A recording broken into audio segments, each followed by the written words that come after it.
for a minute, because it's not all theoretical for you. And I'm not sure, Annette and Sue, if your story, and I want you to add to this, but you had 2 abortions personally. Right.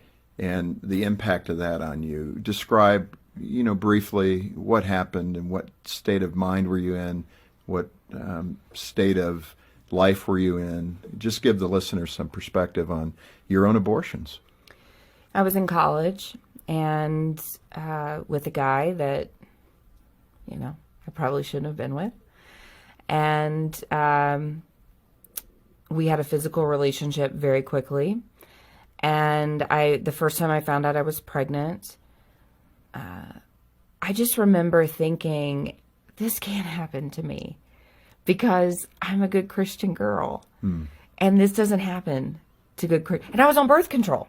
So, birth control is supposed to hide my sin, right? Wow. And so this can't be happening to me. And I was so afraid of disappointing my parents. My dad, like a deacon in their church, and, good Southern Baptist. And I just thought, they can't know that this is who I am. And I wished that someone would have asked the question. I wish that someone would have said to me, okay, Abby, yes, your parents may be disappointed that you didn't follow the plan, right? That they taught you your whole life. The formula for marriage, right? But do you think they're going to be more disappointed to find out that, okay, you messed up, you didn't follow the plan? Or are they going to be more disappointed to find out that you took the life of their grandchild? Mm-hmm. And if somebody would have phrased that to me, I would have known the answer. I would have known that my parents would have wanted the opportunity to save the life of their grandchild. But I took that opportunity away from them. So you quietly had that first abortion. I quietly had my first abortion. And I would love to tell you that I thought about adoption or parenting or anything like that. But the guy that I was with, he told me, I've taken other girls to this clinic before. I can take you. And we went. I had the abortion. I had a surgical abortion. And I thought, okay, well, I'm going to never talk about this again. I'm going to stuff it down. And, abortion, I remember thinking at the time, abortion's not right.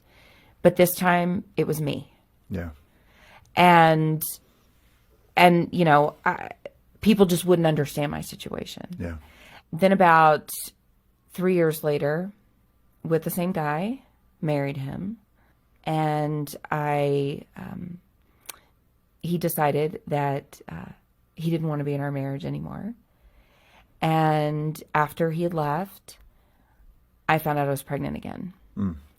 And I thought, oh my gosh, I cannot be stuck with this man for the rest of my life. And by that time, I was working at Planned Parenthood. And if you were working at Planned Parenthood and you needed an abortion, it was free. And so I thought, well, okay, this will be easier for me this time.